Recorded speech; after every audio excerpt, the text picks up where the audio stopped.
સમાચારમાં આગળ વધી રાજકોટથી માહિતી મળી રહી છે। અશાંતધારાના અમલીકરણને લઈને સવાલ ઉઠ્યા છે। ધારાસભ્ય દર્શિતા શાહે અધિકારીઓની કામગીરી સામે સવાલ ઉઠાવ્યા છે। અશાંતધારો અમલી છે, ત્યાં કડક અમલવારી ન થવાનો આક્ષેપ કર્યો છે। વર્ષ 2022માં નવા વિસ્તારો ઉમેરવા રજૂઆત કરાઈ હતી તેવું દર્શિતા શાહનું કહેવું છે। તેમના અનુસાર રજૂઆત છતાં આ અંગે કોઈપણ કાર્યવાહી ન કરાય। વોર્ડ નંબર 1, 2, 3 અને 8માં અશાંતધારાના ભંગની ફરિયાદ ઉઠી છે। કલેક્ટરને આ અંગે તાત્કાલિક એક્શન લેવા ધારાસભ્યે રજૂઆત કરી છે। અશાંતધારાનો ભંગ કરનારા સામે કાયદાકીય પગલાં લેવાની માંગણી છે।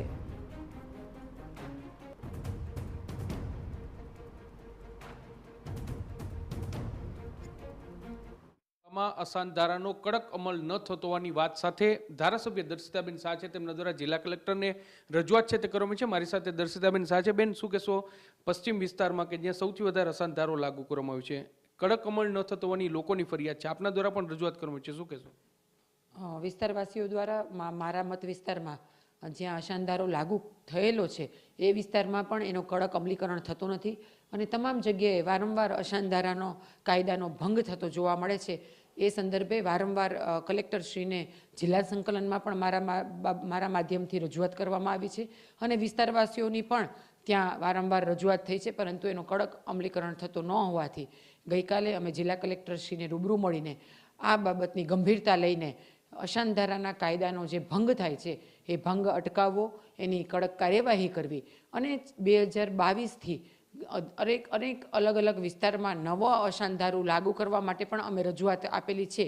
એ સંદર્ભે પણ અમને સામે કોઈ યોગ્ય જવાબ ન મળતા એ સંદર્ભે પણ ઝડપી કાર્યવાહી કરવા બાબતે અમે જિલ્લા કલેક્ટરશ્રીને સર્વે વિસ્તારવાસીઓ દ્વારા અમે રજૂઆત કરી છે અને એનું કડકપણે અમલીકરણ અને ઝડપી અમલીકરણ થાય એ બાબતે વાત પણ કરેલ છે। બેન, કયા વિસ્તારો જે મુખ્ય વિસ્તારો છે કે જ્યાં અત્યારે અશાંતધારો લાગુ છે ને ત્યાં આ નિયમોનો ભંગ થઈ રહ્યો છે?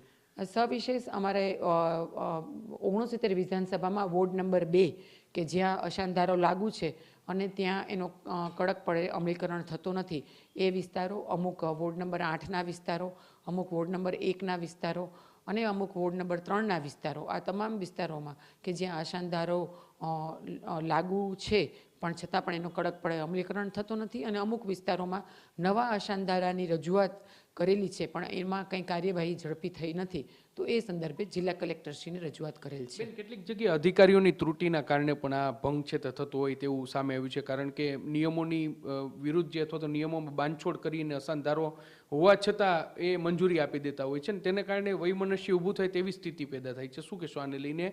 કલેક્ટર દ્વારા શું કહેવામાં આવ્યું છે?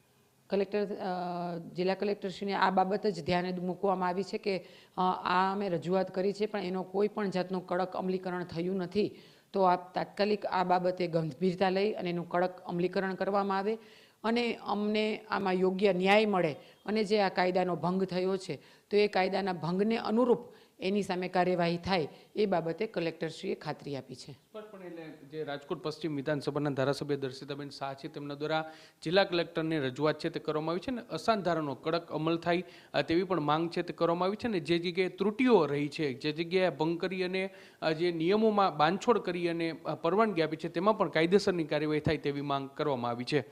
કેમેરા પર્સન ભાવેશ લશ્કરી સાથે મોહિત ભટ્ટ, TV9 રાજકોટ।